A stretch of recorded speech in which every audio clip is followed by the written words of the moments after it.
Despite making a fool of herself in front of Dr. Gray and Detective Carnby, Emily felt surprisingly invigorated. She felt absolutely sure that it was her manipulation of the talisman that had brought her back to Derceto. Jeremy mentioned 2 items in his commonplace book that somehow connected him to 2 more dreams, or whatever they should be called. If Jeremy had 2 more worlds open to him, then maybe he would hide there if he was scared. Or maybe he found a way to Terrawea, the place Jeremy so desperately wanted to visit. Excited to follow up on her clues, Emily set out to find the old clock and the boiler.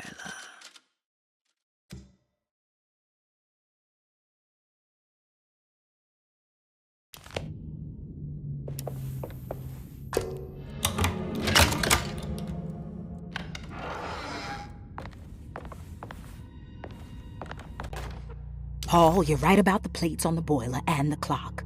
They have been sabotaged, and I think I know who did it.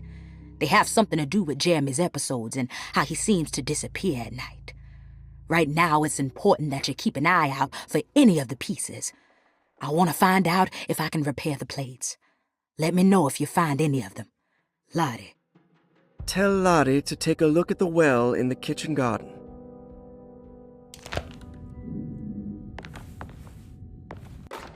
Saw your notice in the boiler room.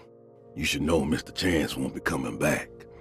I got no business being in there myself, but you can take a valve from the wine cellar if you want to try to stop the steam pouring out. Be careful.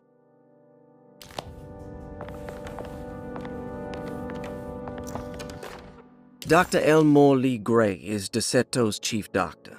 Accounting and all administrative work is handled by me, Paul Waits. Magdalena Thompson, or Mags, is responsible for the household. Jean-Baptiste and Charlotte Tabois are responsible for keeping the guests' medical regimens in check. Finally, Jack Chance is our gardener, who can occasionally be seen in the conservatory, but is for the most part busy outside. There are currently 6 guests at Derceto. Malcolm McCarthy and Ruth Tallant reside on the 1st floor. Jeremy Hartwood, Elisabetta Perosi, Grace Saunders, and of course Cassandra Beauregard live on the 2nd floor.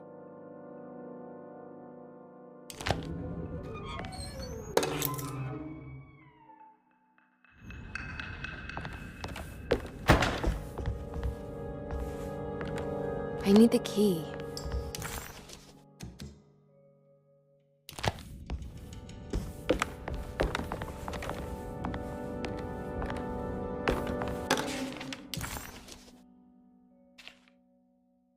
Cassandra Beauregard, the beloved author. Very exciting, isn't it? What do you want to put down for reason for admission? What her agent told us. Cassandra suffers from writer's block and needs to finish her moving picture script before the end of June.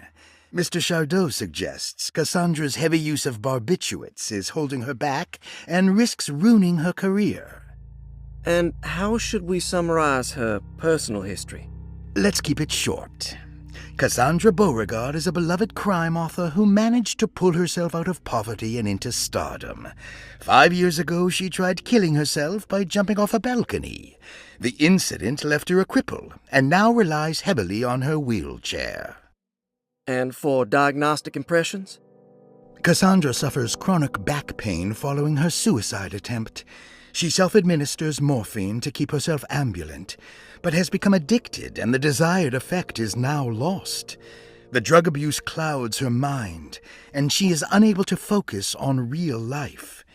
To save herself from this insight, she instead makes up stories to fill out the gaps in her own thought process, resembling the Korsakoff syndrome.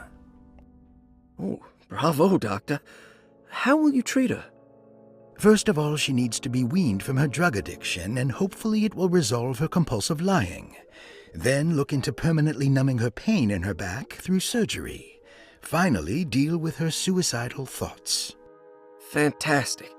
With such a short time before June, I really hope she gets better soon. We will do what we can. Grace Saunders, 11 years old. Reason for admission? The mother insists on strict supervision by a proper gentleman to avoid further perversion of Grace's adolescence. Personal history? Grace's family possesses modest wealth and status.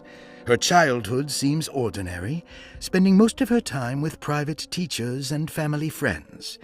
Grace's father recently passed away, leaving her mother the sole caregiver. And diagnostic impressions? Grace has trouble dealing with her father's death. She is willingly suppressing her feelings on the matter and isn't properly acknowledging the trauma she suffered. Any planned treatment? Grace needs nothing out of the ordinary. She simply needs parental guidance. Eventually, we can work on her feelings toward her father. Thank you, Doctor. I'll finish the paperwork and get her installed. Malcolm McCarthy, 54 years of age. Reason for admission? McCarthy admitted himself to Derceto, stating simply that he needs some damn rest. And personal history? McCarthy claims he used to work as a lawyer in Baton Rouge, but says he can't go into details because of some legal dispute. His background remains largely a mystery, except for the occasional clue that he drops in conversation. Huh. And diagnostic impressions? McCarthy is an anxious man and an alcoholic. He often tells half-truths due to some deep-seated inability to trust other people. And how will you treat that? McCarthy will take some time to open up. Spending time with Jack's dog or the child should be good for him. Their harmless nature will help build his sense of trust. Thank you, Doctor. Elisabetta Perosi, 33 years old? What should I put down as reason for admission? Well, Perosi broke into Derceto and was found wandering the grand parlor. She was confused and suffered partial amnesia. She insisted she belonged here and offered to pay for her stay. Right. What do you make of her story? Perosi claims to have been a member of the Astarte artist colony some 20 years ago, a claim that seems contrafactual due to her young age. She looks to be and even thinks she is 33 years of age. That would make her a child at the time. It seems fair to say that Perosi's story is untrue, deliberately so or not. Diagnostic impressions? Do you have anything? Perosi's story is peculiar because she retracted her story about the artist colony.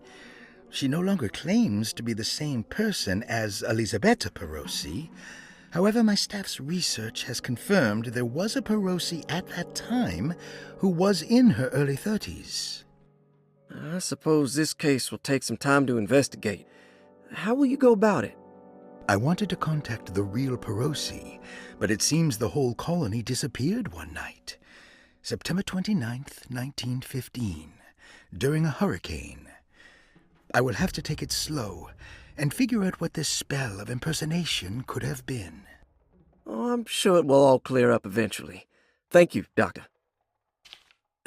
Ruth Talon, 29 years of age. Reason for admission?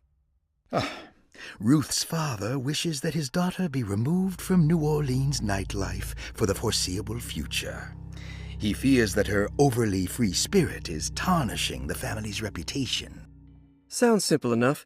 Personal history? Ruth comes from considerable wealth. Her family owns several hotels and restaurants. Unlike the rest of the family, her sense of adventure has taken her around the world, including France during the Great War as a photojournalist. The last decade, she has provoked many rumors of being a debauched flapper, bordering on nymphomania. And diagnostic impressions? Despite her father's frivolous reasons for her to be admitted, Ruth does seem to provide an interesting case. She is refreshingly open and doesn't shy away from talking about her life during the war or her continuous celebration after returning to the States. She is admittedly a sexual deviant and feels no remorse. And her treatment plan? Simply staying at Derceto should do wonders for Ruth. If not, at least for her family's reputation. Ruth doesn't need to change, but with therapy I might be able to share with her some sympathy towards her family. I doubt she will settle down and become as dull as the rest of them, but at least she might try to be more discreet in the future. Interesting. It's all the patient files except for Jeremy's. Looks sturdy. Doubt I'll be opening this.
Good evening, Miss Hartwood.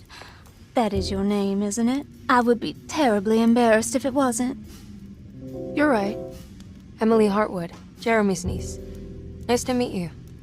Ruth Talon.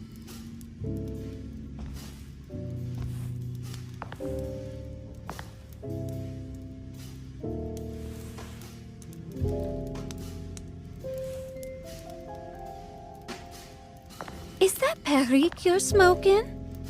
How terribly quaint. Maybe so, but I like it. Would you care to share some? That smell is making me feel very nostalgic.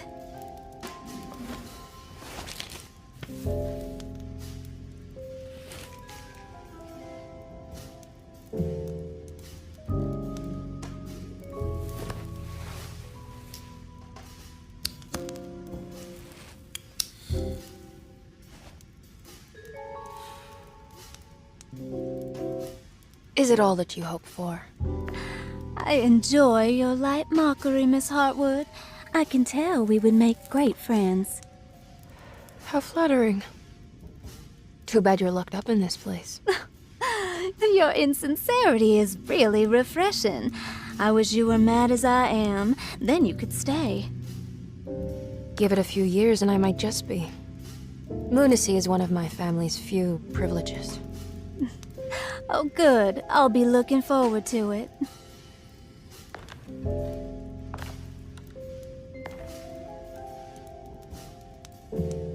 You don't know anything about what happened to Jeremy, do you? Everyone here is really strange, and it's hard to know what to make of anything you hear. Occasionally, it sounds quite exciting, though. Good versus evil and all that. I'm sorry, but I don't think I have anything useful to share. It doesn't matter. Thank you for the much-needed break. Bon voyage.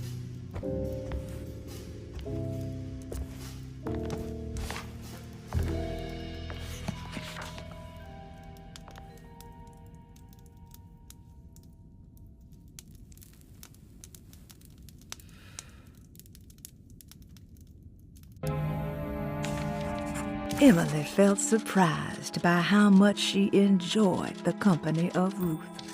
There was something familiar and friendly about her, like they were old friends that simply forgot about each other.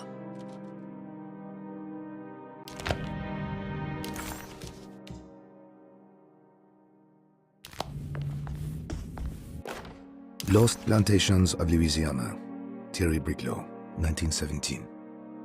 Derceto was a small plantation on the eastern shore of Lake Pontchartrain. The land was considered difficult for industry and was sold for only $30 to Elijah Pickford in 1818. Pickford employed hundreds of workers from nearby New Orleans to clear the woods and build a small plantation mansion facing the lake with a striking Greek Revival temple facade. Derceto kept a modest production of Perique tobacco and indigo that persisted up till the Civil War. During the antebellum era, Derceto was the source of many rumors concerning voodoo and witchcraft.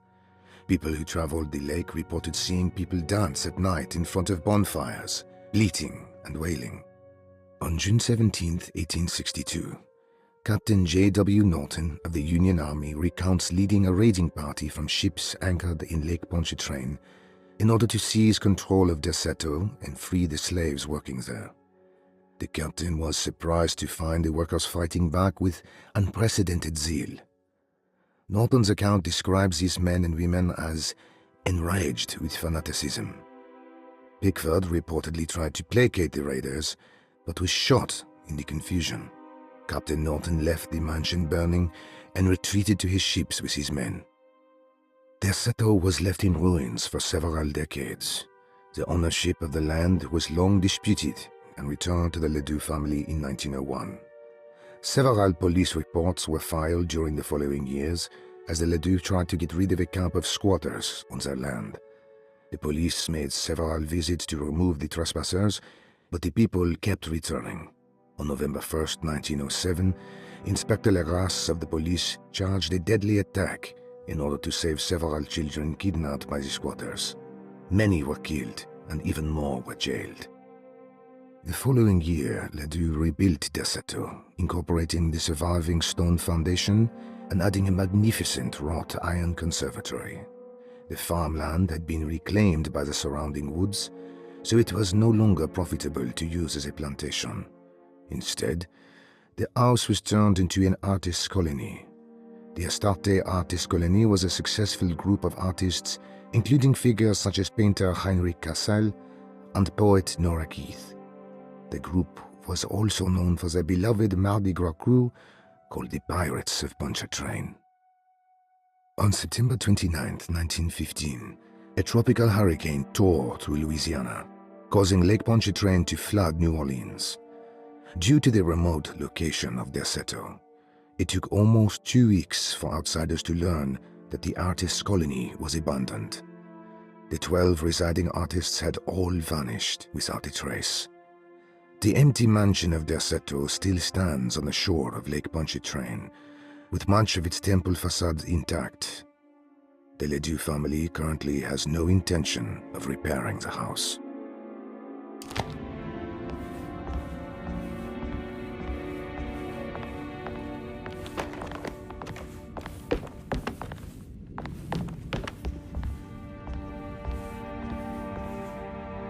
Are you reading anything good?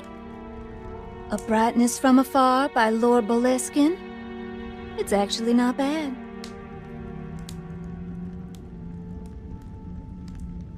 You know where Detective Carnby is? Oh, you don't need him. You're doing fine. I should probably go. Until next time, chérie.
Everything's back to normal.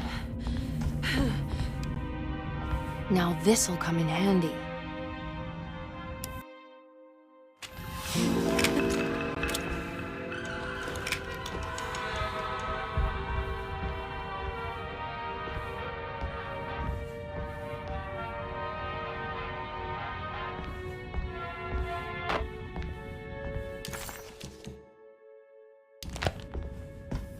It's wet shut.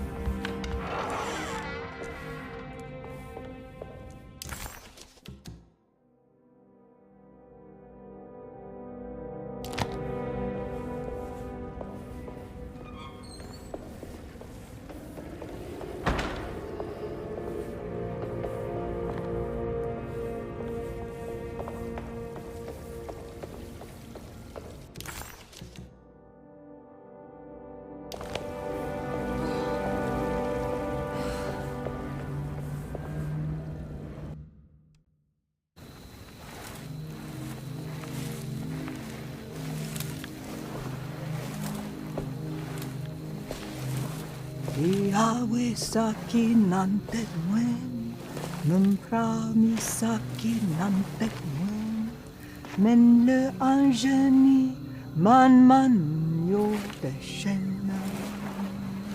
What are you doing sneaking around? You almost scared me to death. I'm sorry. I didn't mean to disturb your ritual. I wouldn't have guessed voodoo was in practice at a place like this. The doctor may be all about science, but I know these roots have power. You know what's going on here? I have a feeling Derceto is cursed.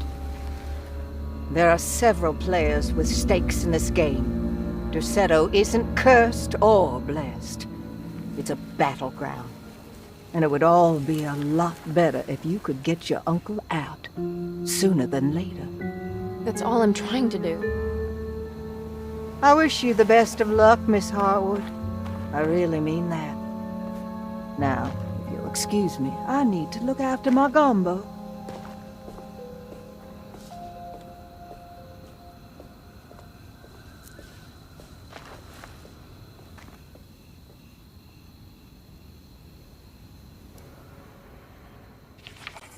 The housekeeper buried something in the flower patch beneath one of Dr. Gray's windows.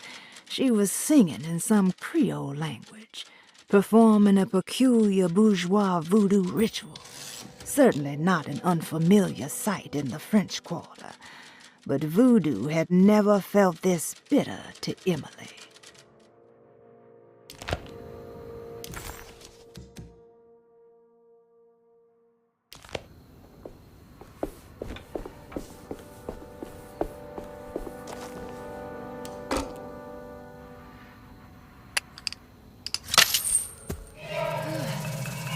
It worked.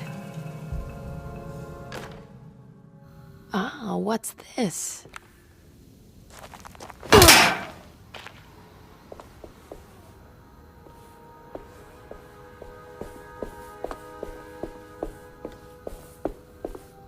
What's that?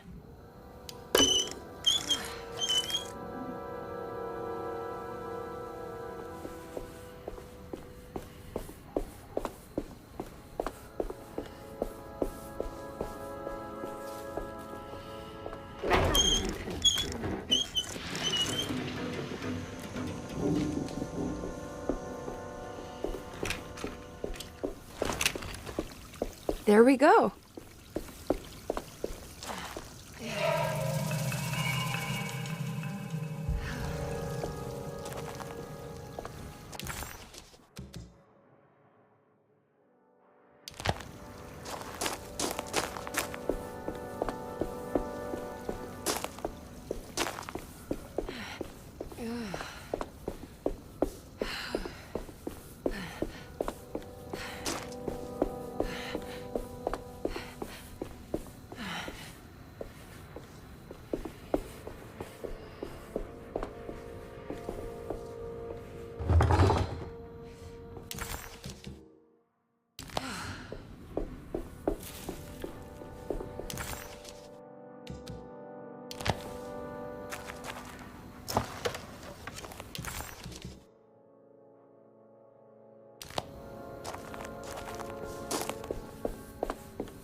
What's that stain? Looks like some kind of rot. This must be the clock mentioned in the commonplace book.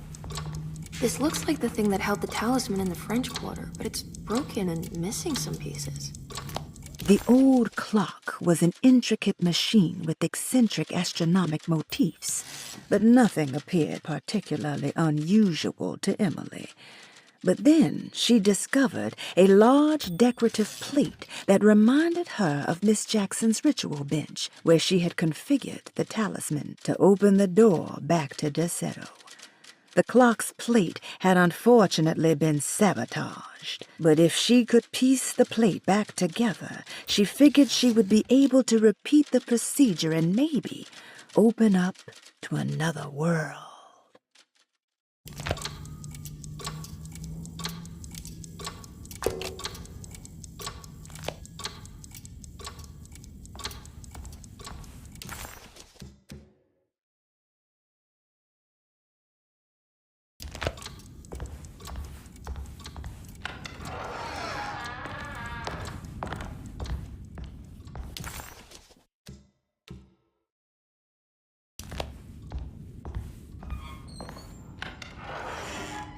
Jeremy's room. All back to normal.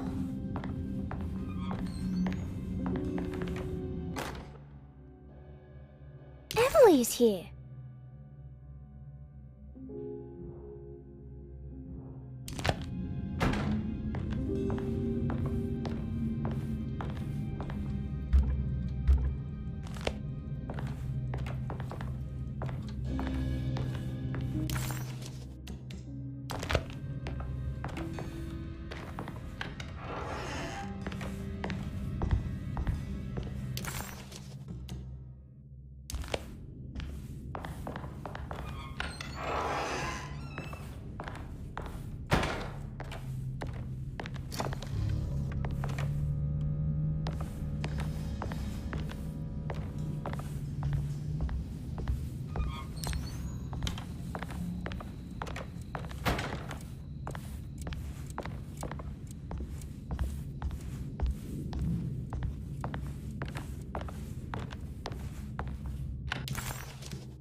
What a strange but beautiful room.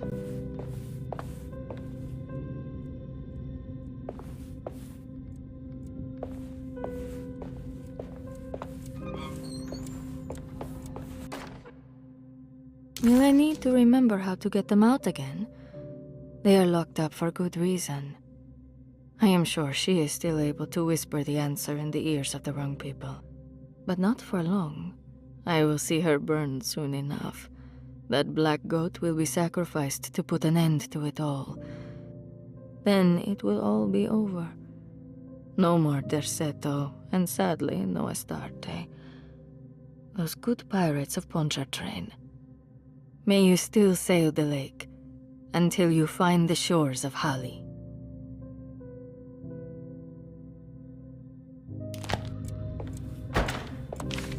The Astarte artist colony. I'm pretty sure they had a Mardi Gras crew called the Pirates of Pontchartrain when I was a child.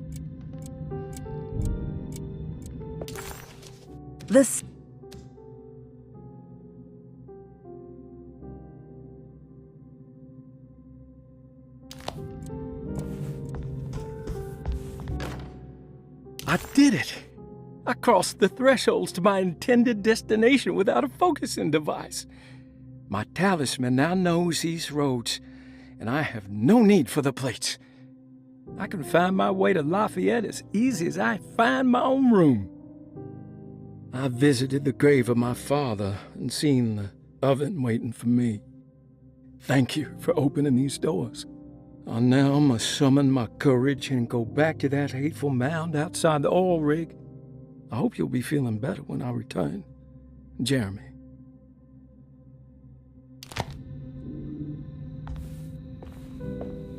Are these zodiac signs?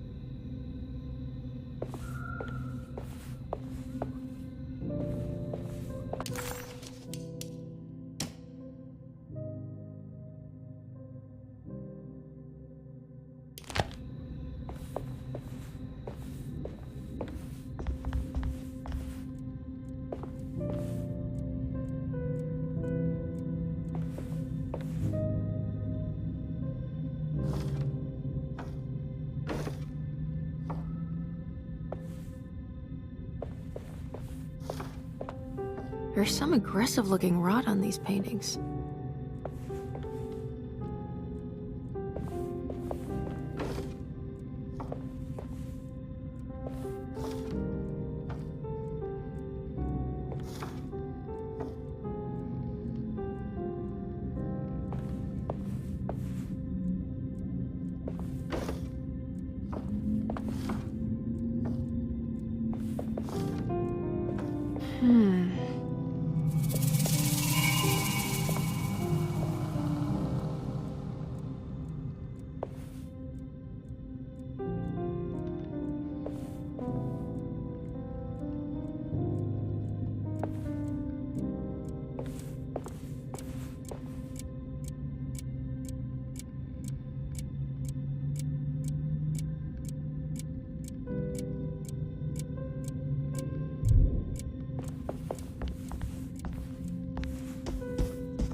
Here we go.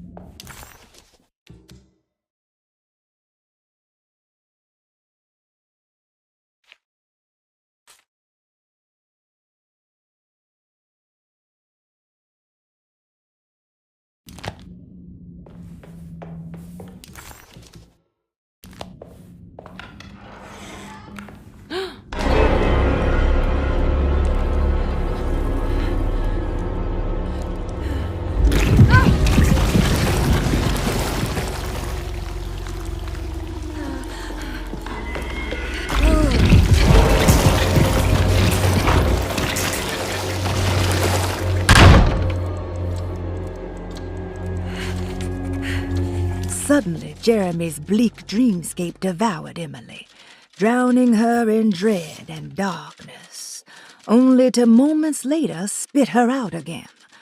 What had happened, and why? Was that her doing, or did someone else make it so?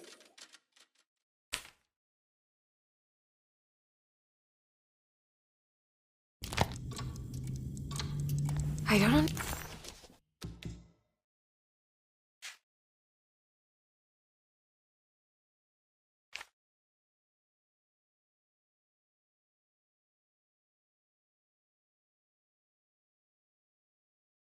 understand what's happening.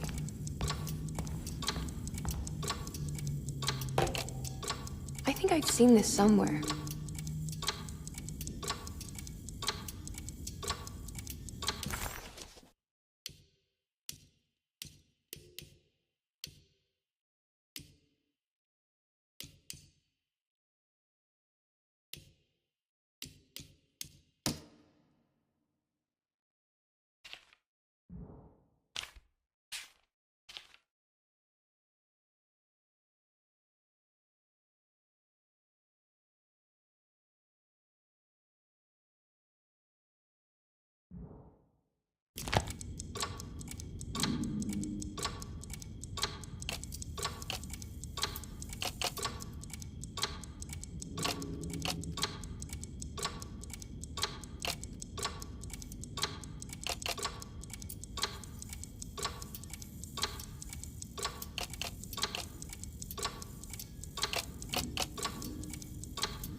There was something in Jeremy's notebook about this.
Did it break? The clock just stopped.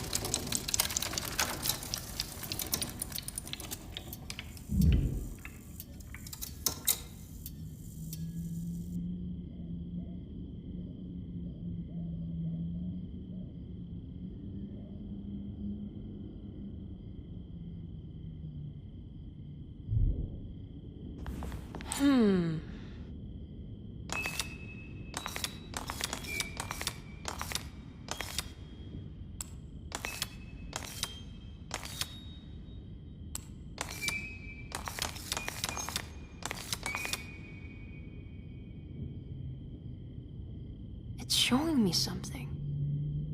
That's just the hallway outside Jeremy's room, isn't it?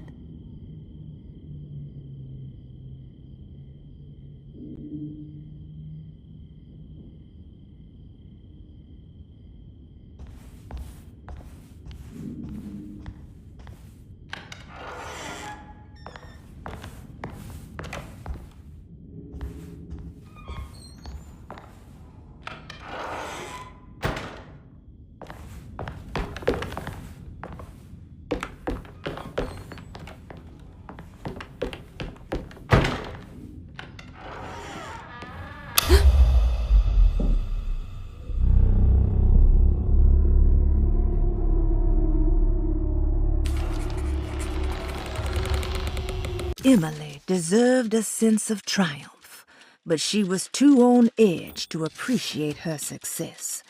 There was no reasonable explanation why the talisman let her open up this other world. Was this really happening? Or was this somehow all in her mind? There was no time to question her own sanity. She had to find Jeremy. If he was here, she thought, would she find Jeremy in the hateful mound?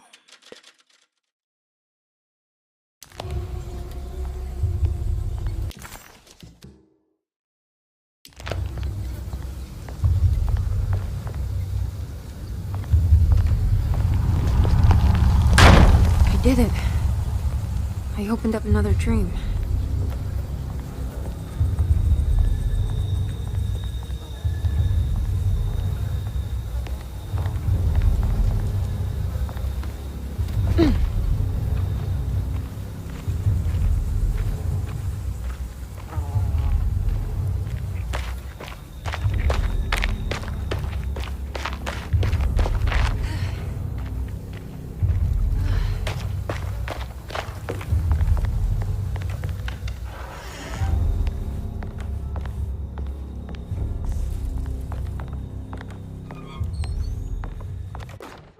May 1923, Monday. All okay, ready for delivery. Maintenance, oil pump must be serviced. Any tampering causes large spills unless properly forestalled. Tuesday, shipment delayed but delivered. Maintenance, service bridge close to broken. Wednesday, prospectors reluctantly agreed to show the burial mound to Mr. Hartwood, a painter, who read about our finds in the papers. He means to return tomorrow and try to find a way inside. Thursday. Mr. Hartwood's efforts delayed. The workers seemed nervous about his presence. Hartwood promised not to return to the compound. May 1923, Monday. All okay, ready for delivery. Maintenance. Oil pump must be serviced. Any tampering causes...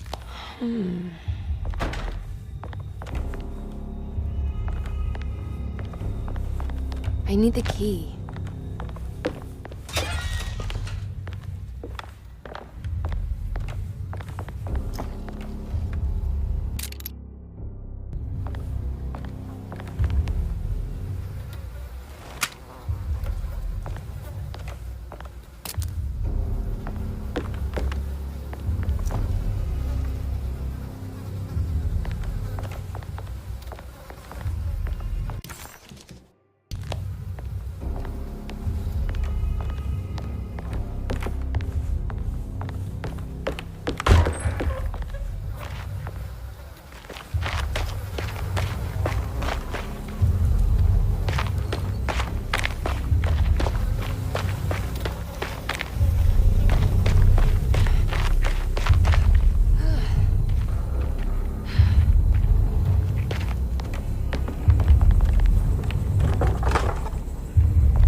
Locked.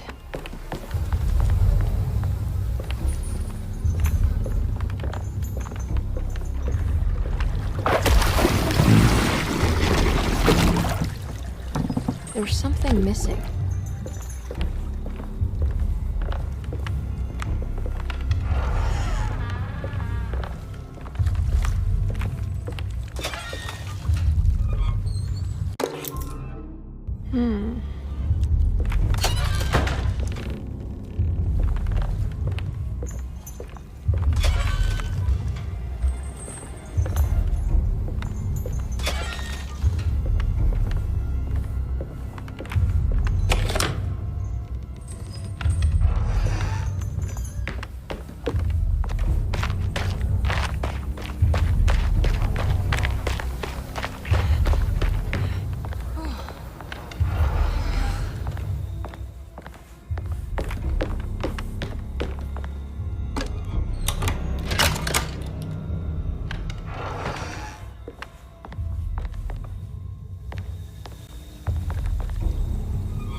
Here we go.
break this, I just need something to hit it with.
has to be a way to get to the other side.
Don't look down, Emily.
It's the hateful mound Jeremy mentioned in his book.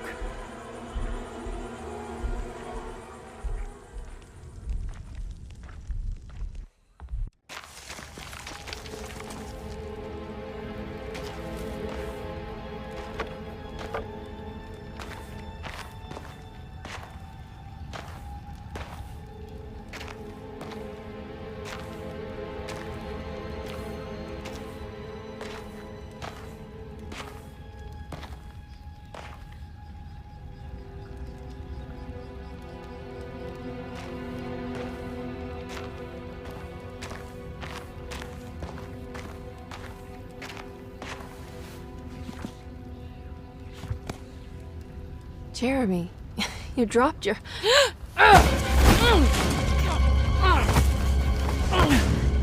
Mrs. Marcus?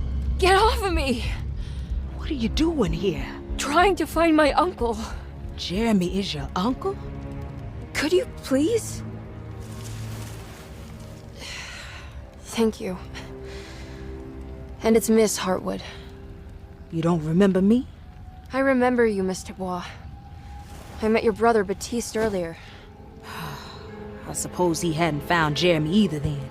We spread out to find him. Can I have this? I'm trying to get to Tarawea. Fine, believe the rest. I just want Jeremy to come looking before it comes inside. What? Where? Come quick!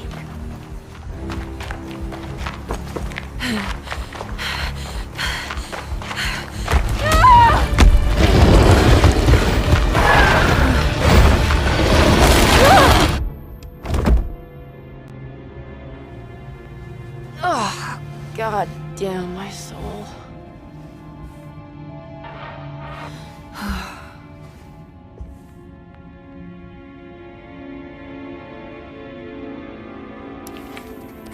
The dream of the grave under the cheniere suddenly vanished, and Emily found herself back at Derceto. Instead of Jeremy, she found Lottie, who, just like her brother Baptiste, reminded her of John, who died so bravely in the war. She pushed her painful memories out of her mind and returned to her investigation. She still needed to figure out what to do with the boiler. I'm back at Derceto.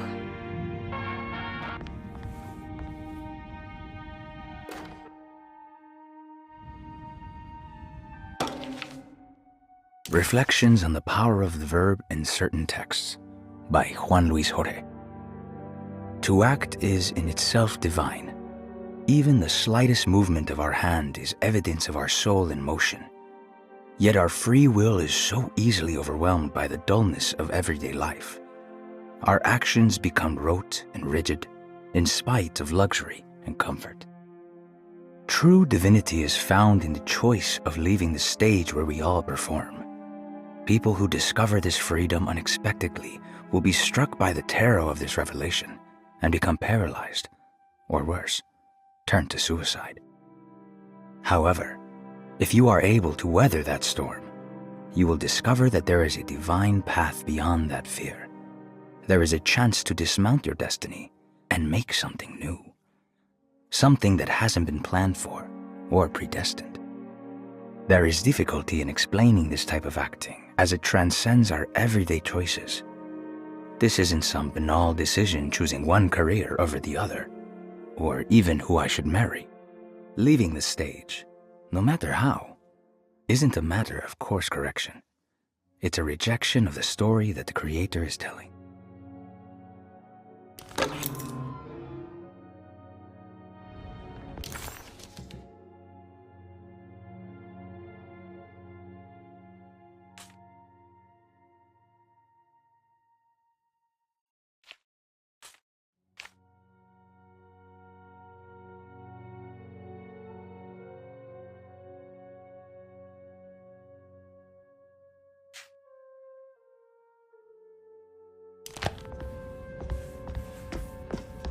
It's wet shut. It worked.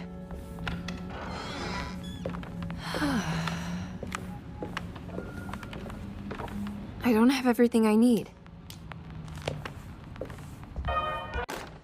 The Barlow lens. Instructions. To double the magnification of your telescope, simply fit this Barlow lens to your instrument. Then operate the fine tuners to adjust the distance between your lenses. This is easily done while looking through your eyepiece. Simply search for a position where your picture is clear and appears flat. When correctly tuned, your telescope should present a clear picture with magnificent magnification.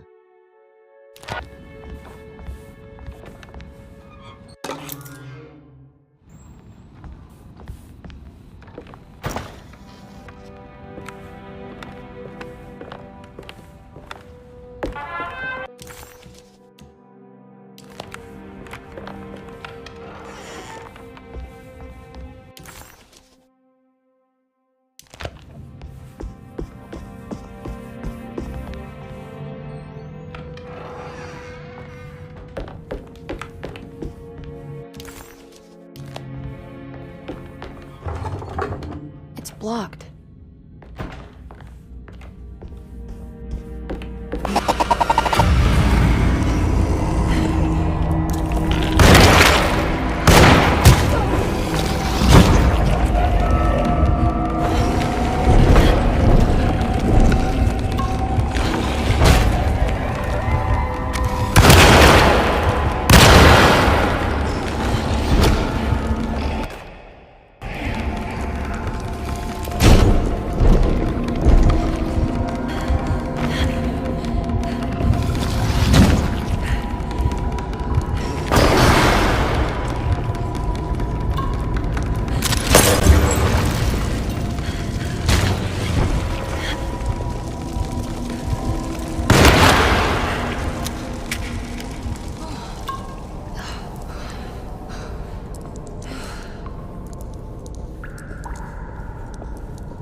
Okay, that wasn't so bad.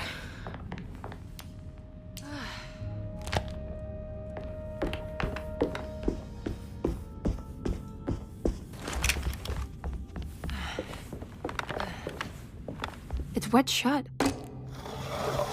It worked.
I need the key.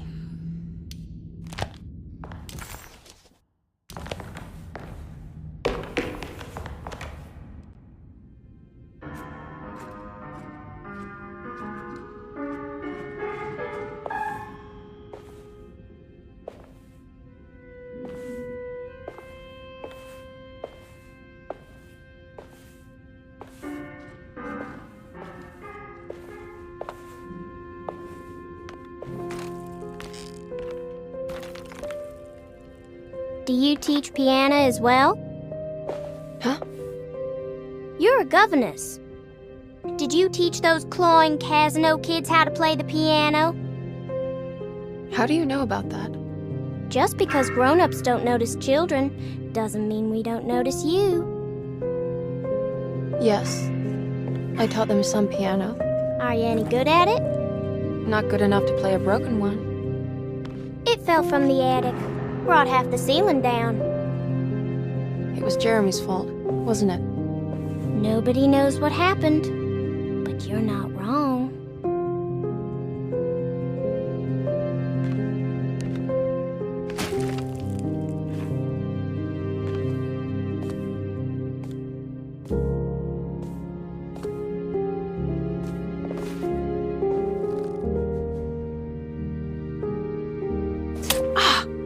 you doing?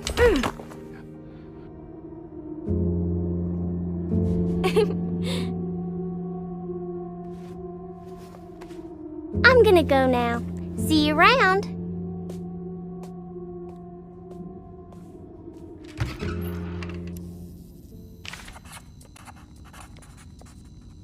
The prick of the syringe hadn't hurt as much as the humiliation of being played by that child.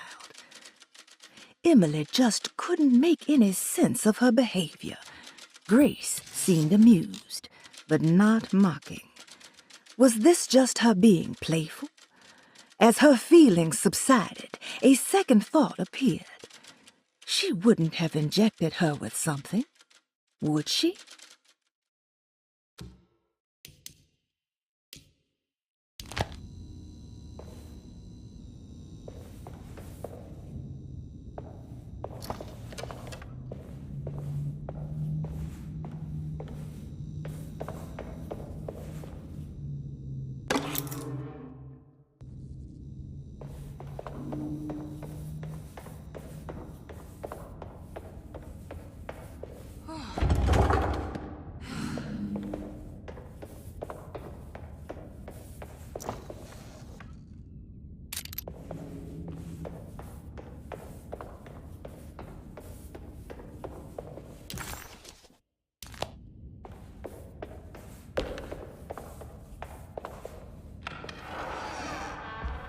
Ugh.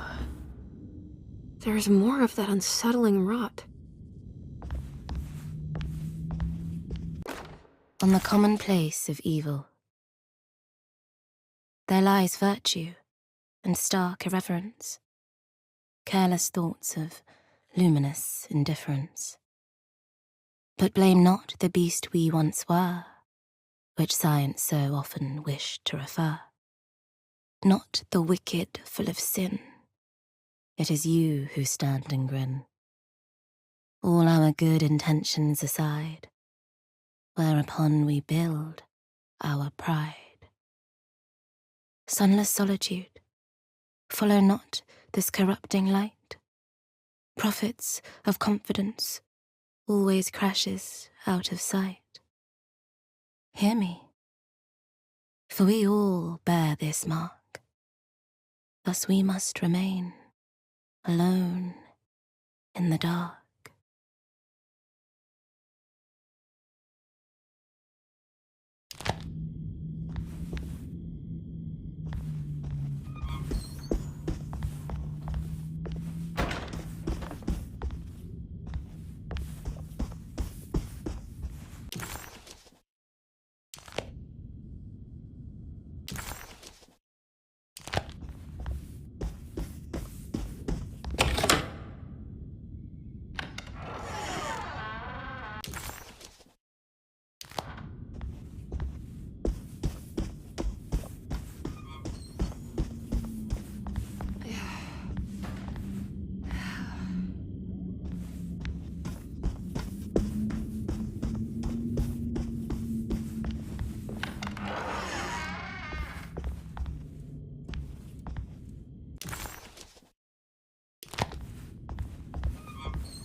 Ah. What's this?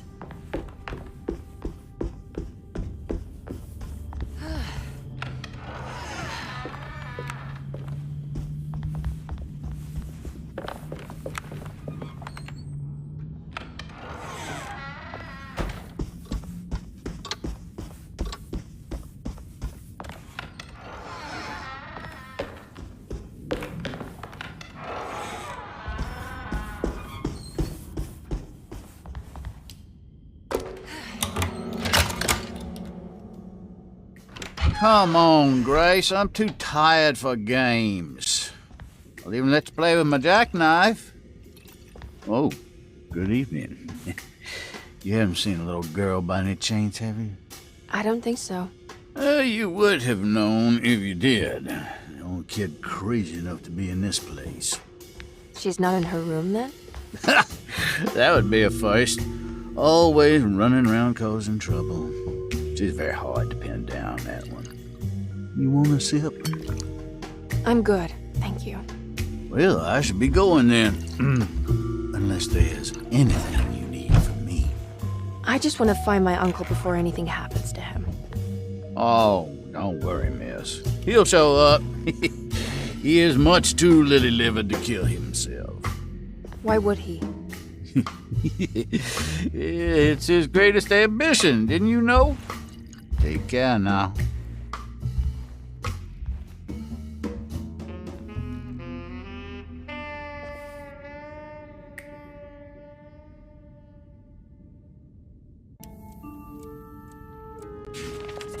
McCarthy moseyed off to continue his search for the little girl. Emily had meant to ask why he was looking for her, but decided against it, fearing that it would just prolong an already awkward scene.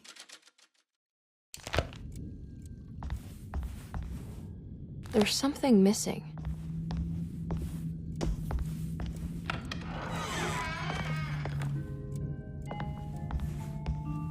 So this is Grace's room. Don't you worry, Grace. Go play your game, bleat and bellow with the others. I won't be jealous. There will be more masquerades. However, I would love it if you would finish my mask for the feast. With love, Ruth. Cute.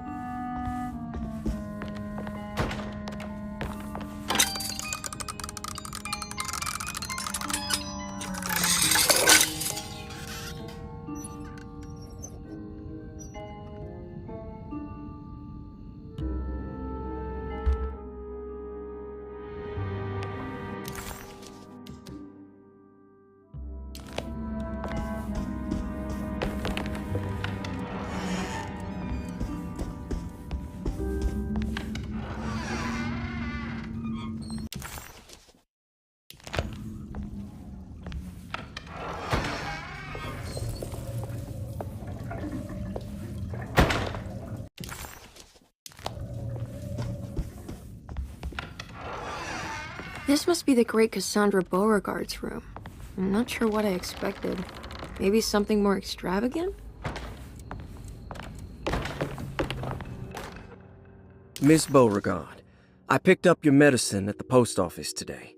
As you understand, it needs to be administered by the orderlies for your safety. I've put the box in Lottie's room for now, and I'm sure she will find you as soon as possible. Mr. Waits.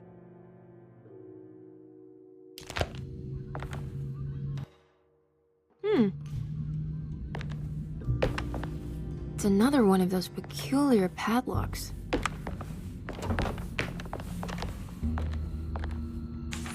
There's more of that aggressive rot on the bottles. I wonder what that means. The medicine bottles had stains of rot on the labels, suggesting some greater shape. They just needed to be put in the right order. But for what purpose?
The rot made the shape of a snake.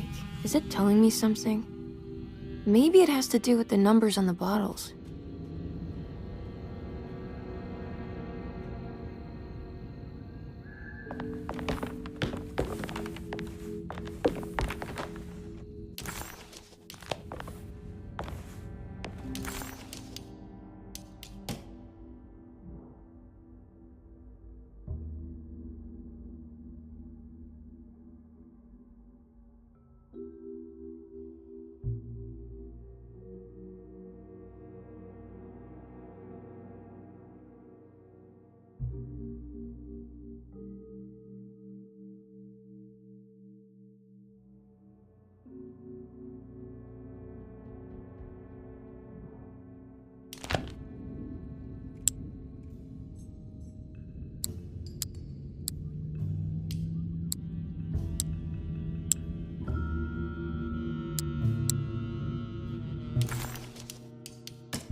another piece of broken plate.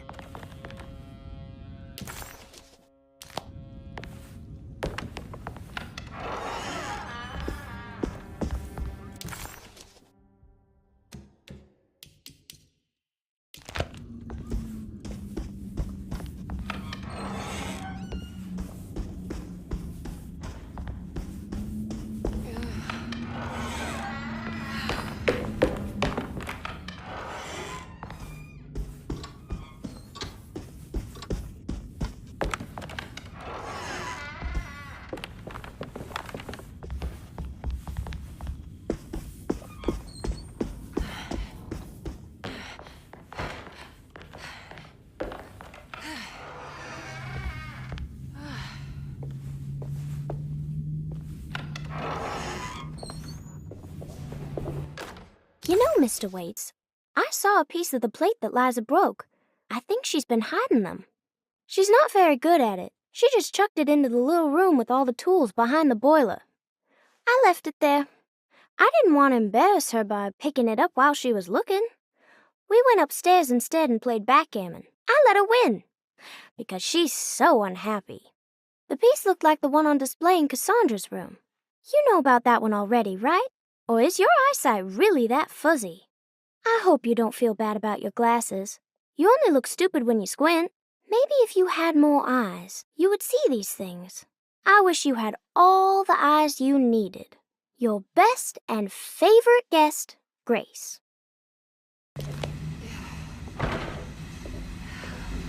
It's another one of those plates for the talisman. It's also broken and missing some pieces.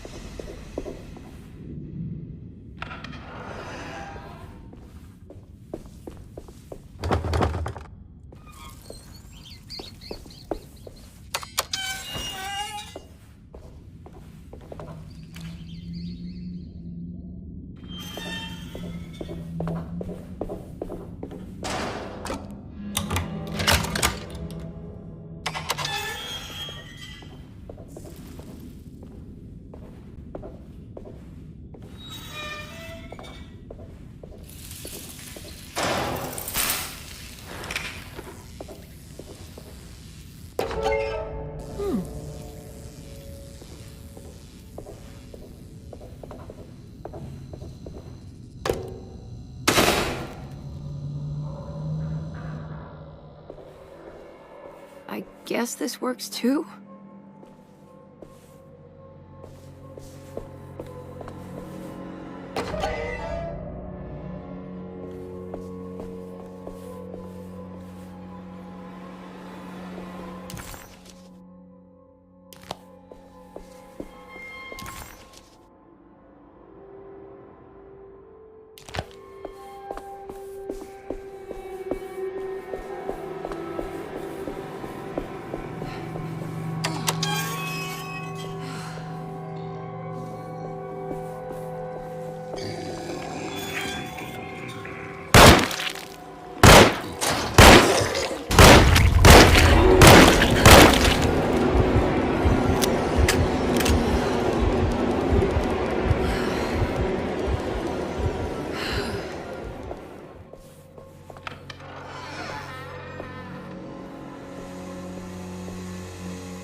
Jeremy?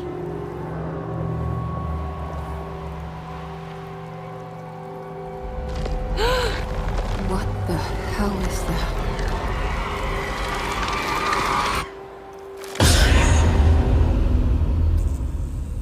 What? There was a dead body in here. Did I just imagine that?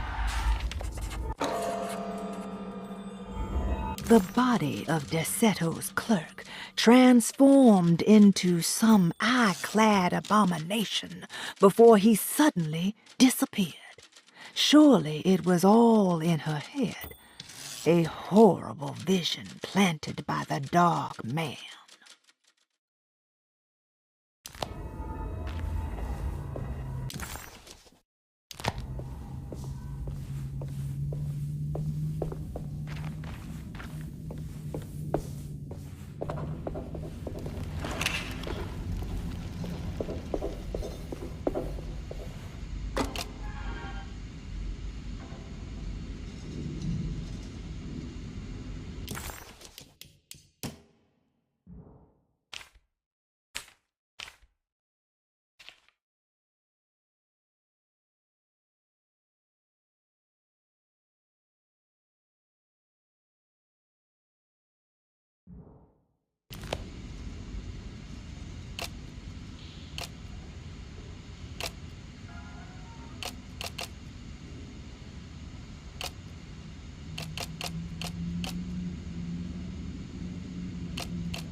There's something missing.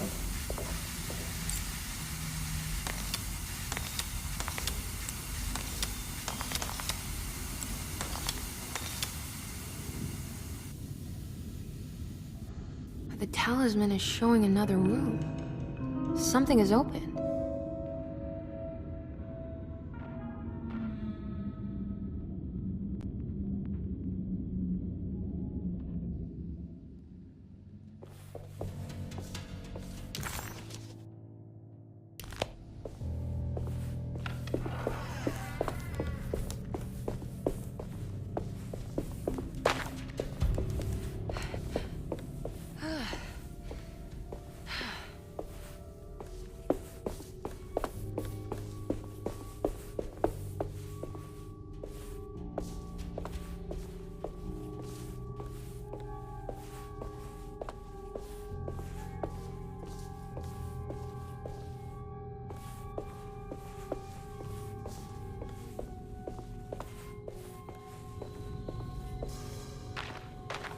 It worked. I'm in another one of Jeremy's dreams. Emily stepped out into the humid night and found herself recognizing the Lafayette Cemetery. She hadn't been here for years, she thought, and in a way, she still hadn't returned. This was something not quite the same. Hoping she would soon get to see her uncle, she set off to find the chapel mentioned in his book.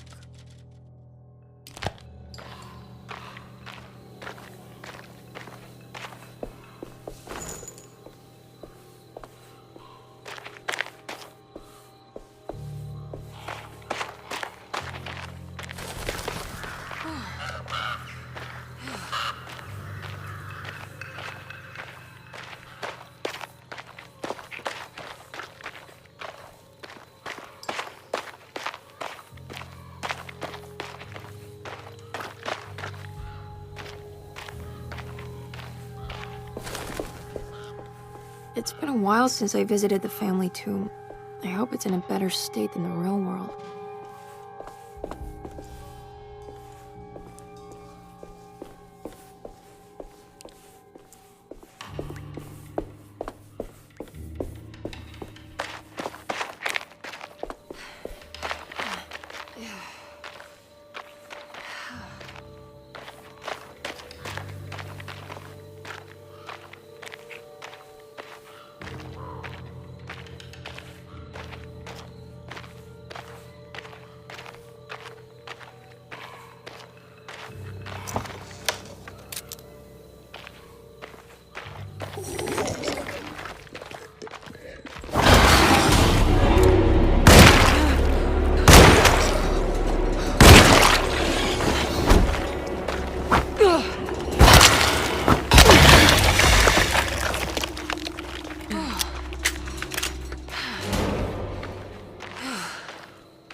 There's something missing.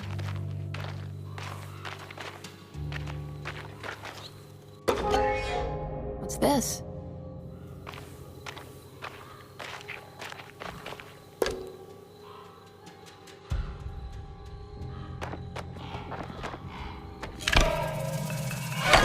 There we go.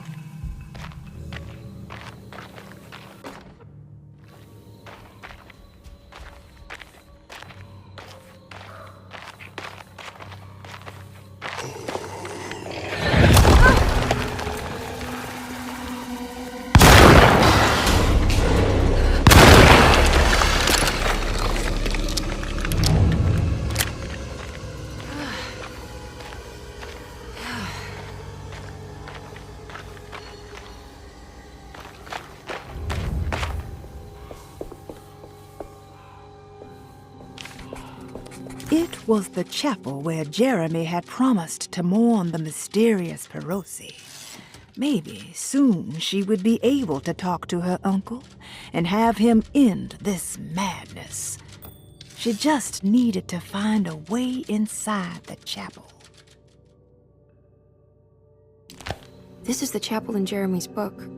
It looks like I need more medallions to open it.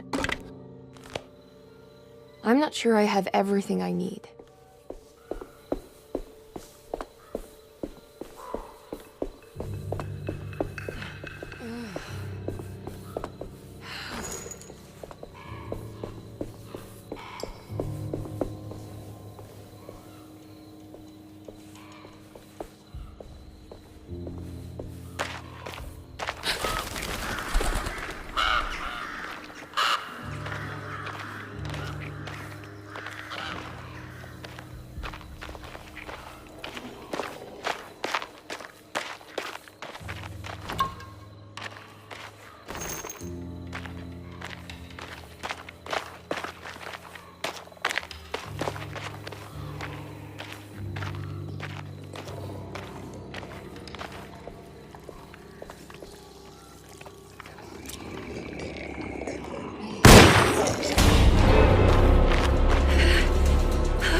There we go.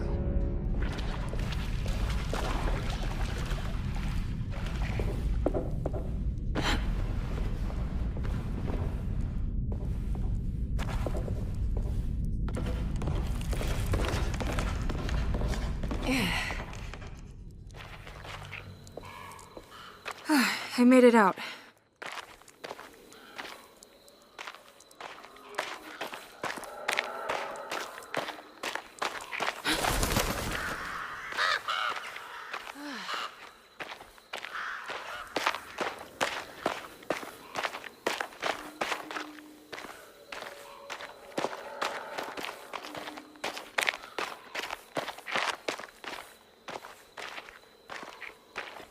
Oh, God.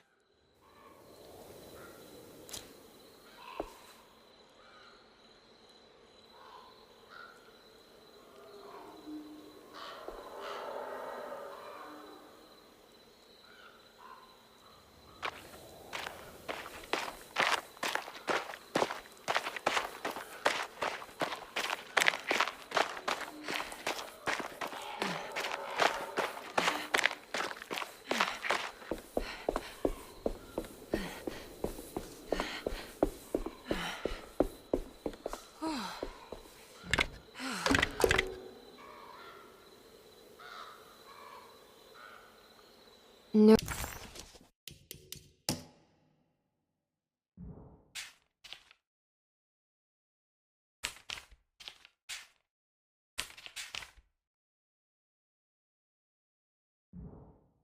Oh, that's not right.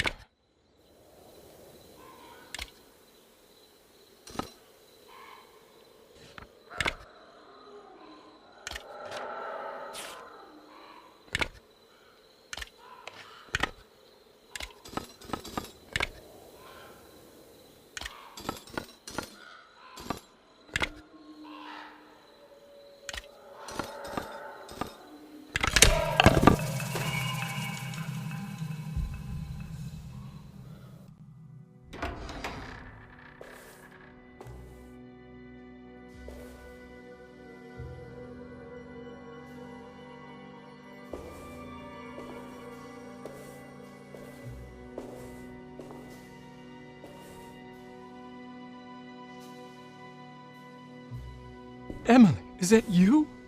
Jeremy. What are you doing here?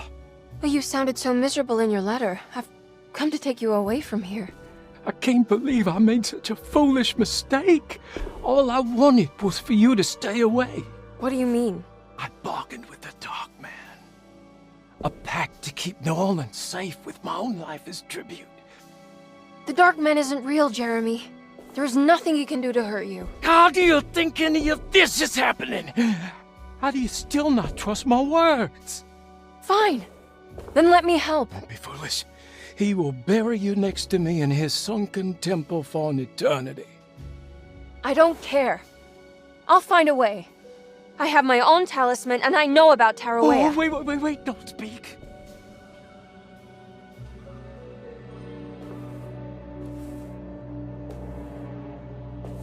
Who's in here? Show yourself. You know who, Emily. He took your grandfather. No, I mean it. Who's in here? I can feel someone's in here.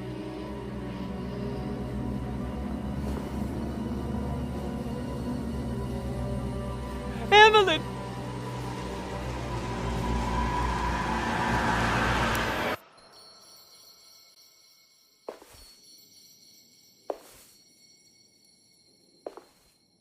Tarawea. Why do you want to go there, Jeremy?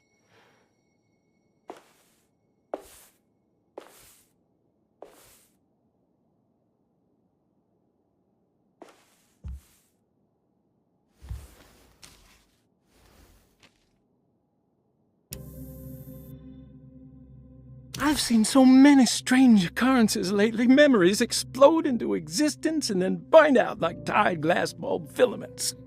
Dreamscapes crash down from the stars and sink into the sea. Doors that lead to nowhere and absolutely everywhere at once.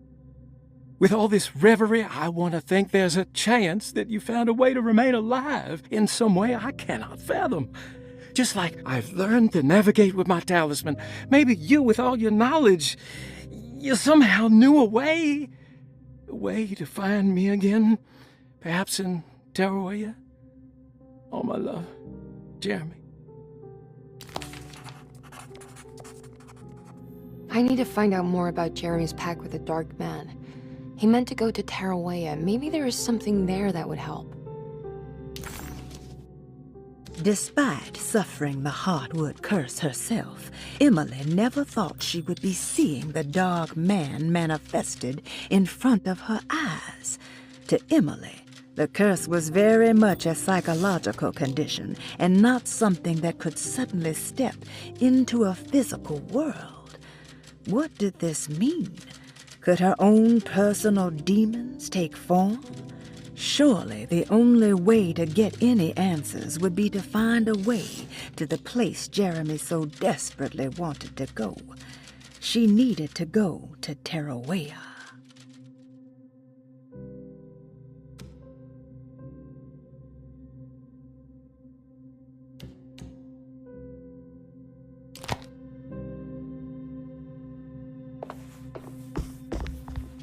She was beautiful. I wonder what happened to her. Perosi's fate remained a mystery to Emily. Was she a part of Jeremy's story, or did she maybe have her own?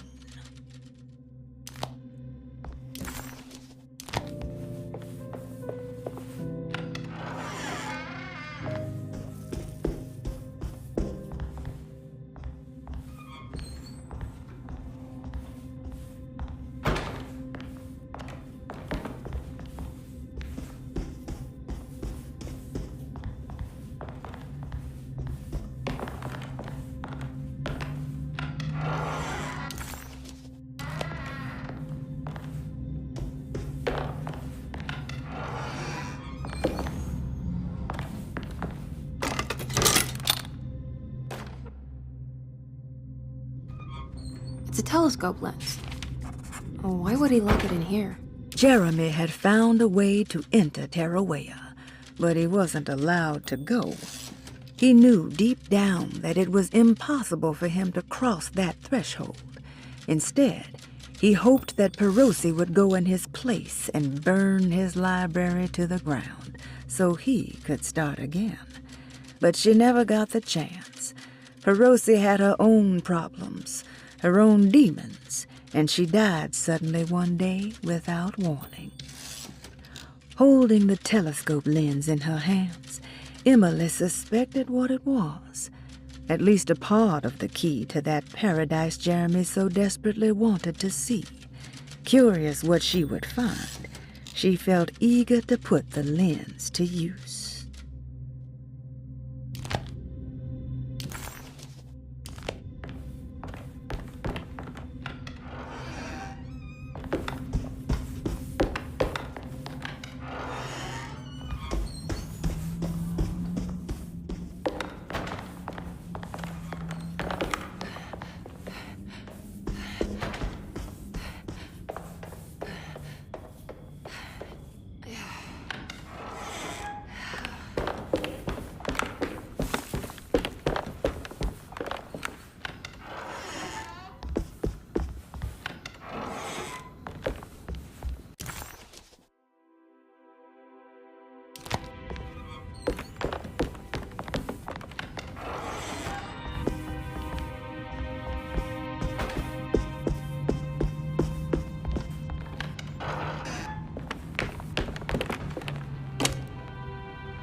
Wait, what's going on?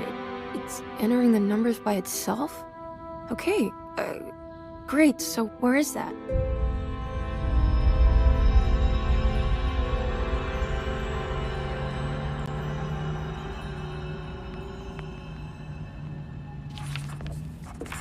Was this dream of Tarawea without a catch? A place for rest and comfort.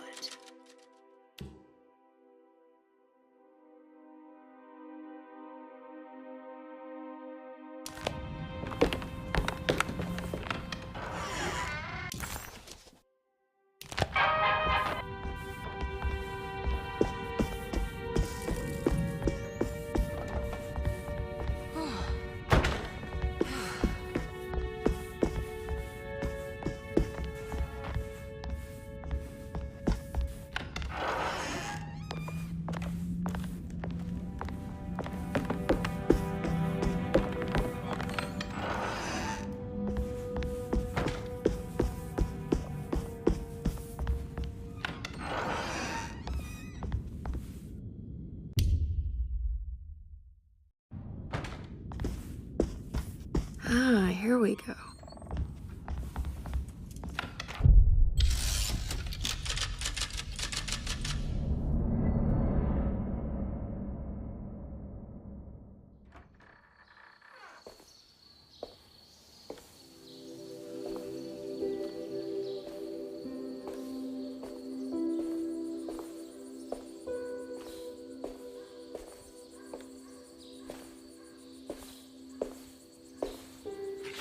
You should not have come, Emily. How do you know my name? Have we met? In a manner of speaking. As a manifestation of Yermi's deepest desires, I am to you unfamiliar. Yet I know of you. Are you Jeremy? Is that what you're saying? I am only his subconscious thoughts. I cannot speak for his totality. How come you have a Spanish accent? And what is this place? Is this Tarawea? This is indeed the fabled convent of Tarawea, where Yermi goes to find peace during his sessions with Dr. Gray. It's all fantasy then. Based on the things he has read and seen. And that includes you. Yes. My name is Juan Luis Jorge. Yermi once read a book of mine. It stuck with him. Can you help me break the pact with the Dark Man so we can leave Derceto? Yermi doesn't want you to. He wants to honor his word to the Dark Man. Why? What's the point? I don't understand what the pact is for. The people of Derceto are calling upon evil to enter this world. Your uncle offered his soul to the Dark Man to contain this disaster. What? No, that doesn't make any sense. The pact will be fulfilled at dawn. As the sun rises, Yermi will forever be entombed in his sunken desert temple. As promised, the Dark Man shall quarantine and starve the evil inside Derceto. What about all the patients and the staff? They will not stand a chance. That's unacceptable. How could Jeremy agree to this? Desperation, of course. Yermi did not choose martyrdom lightly. Well, nothing is lost yet. I'm sure I can find a way to break the pact and save Jeremy. And hopefully the people at Derceto. What even is this evil you're talking about? I don't know much. I think some nightmarish entity from the bayou. I'll just have to deal with that later. First, I have to get Jeremy out of his deal. What? Did you run out of arguments? You're actually quite inspiring, Miss Emily. If we put Yermi's feelings aside, I would have to say I agree with you. Really? you might just be able to save the old man from himself. I think you should take a look in the convent library. Try to find the truth about Yermi's relationship with the Dark Man. Okay. You should know that you won't be alone in those grand halls. The Dark Man has been reading those books for years. He's here? You'll have to be very careful. Of course. I can be careful. Good luck, Miss Emily.